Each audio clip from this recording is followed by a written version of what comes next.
नमो बुद्धाय. कोणत्याही तत्वज्ञानात विचारसरणीत भाषा ही महत्वाची गोष्ट आहे.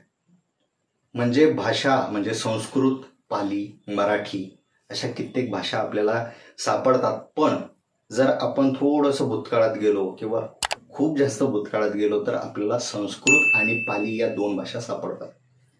आता संस्कृत या भाषेचा विचार केला तर संस्कृत ह्या भाषेमध्ये बरंच ज्ञान होतं, पण ते वाचण्यासाठी परवानगी नव्हती, सगळ्यांना परवानगी नव्हती.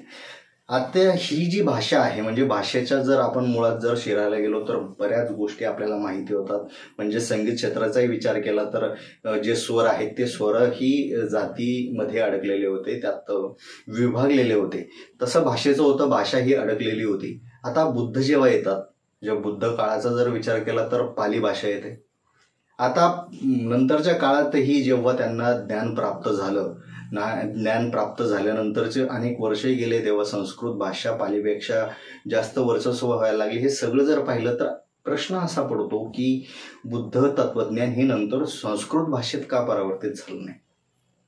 तर याचं सगळ्यात मोठं कारण आपल्याला सापडतं की संस्कृत भाषेला जे काही बंधनं होती ती बंधनं बुद्ध तत्वज्ञानाला मान्य नव्हती. बुद्ध तत्वज्ञान हे जीवन जगण्याचं मार्ग सांगते, जीवन जगण्याची कला शिकवते. म्हणजेच काय, हा एक धर्म नाही तर ही जीवन जगण्याची कला आहे असं आपण म्हणू शकतो. तर संस्कृत भाषेमध्ये दिलेली जी शिकवण होती त्यामध्ये बऱ्याच नियम अटी होत्या, ती वाचण्यासाठी काही बंधनं होती. आता जीवन जगण्याची कला शिकण्यासाठी जर बंधनं लादली गेली तर अर्थातच ते योग्य होणार नाही आणि मुळात काही फरकच उरणार नाही. त्यामुळे संस्कृत भाषेला काही बंधनं होती, कोणी वाचावी, कोणी शिकावी, कोणी सांगावी ही बंधनं होती. तर पाली भाषा ही मुक्त भाषा आहे असं आपण म्हणू शकतो. पाली भाषेचा स्वीकार प्रत्येकाने केला होता आणि प्रत्येकजण तेव्हा पाली भाषेचा अवलंब करू शकत होता असं एक आपल्याला दिसून येतं. म्हणजेच बुद्धांची शिकवण ही जर आपण पाहिली तर बुद्धांची शिकवण पाली भाषेत ठेवण्याचं कारण काय, तर प्रत्येकाला जीवन जगण्याचा जो मार्ग आहे तो मार्ग प्रत्येकाला सापडावा, प्रत्येकाला तो शोधता यावा, प्रत्येकाला तो वाचता यावा, प्रत्येकाला तो सांगता यावा आणि प्रत्येकाला तो जगता यावा. आता हे सगळं समीकरण पाहिलं तर भाषा ही मोठी गोष्ट आपल्याला लक्षात येते. भाषेच्या आडून जे काही राजकारण होतं तेही आपल्या लक्षात येतं.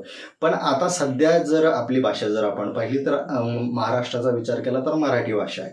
आता मराठी भाषेत ही पाली भाषा आपल्याला समजून मराठी भाषेत परावर्तित करावी लागेल, जेणेकरून पुढच्या ज्या येणाऱ्या पिढ्या आहेत त्या पिढ्यांना पाली भाषेचा बाऊ न करता मराठीत सगळं बुद्ध तत्वज्ञान हे कळायला पाहिजे. आता याची सगळ्यात मोठी गोष्ट आपली अशी होऊन गेली आहे की आपण बुद्धांना देव मानून बसलोय आणि बुद्धांच्या शिकवणीला धार्मिक ग्रंथ मानून बसलोय. त्यामुळं पाली ही आपण पाठ करतो, पालीत वंदना घेतो, पण त्या भाषेत नेमकं आपल्याला काय शिकवण दिली आहे हे मात्र आपण समजून घेत नाही. हा बदल आपल्याला आपल्यापासून करावा लागेल, म्हणजे भाषेमध्ये होणारा बदल हा सकारात्मक होईल असं आम्हाला वाटतं. तुम्हाला काही वेगळं वाटत असेल तर कमेंटमध्ये नक्की सांगा.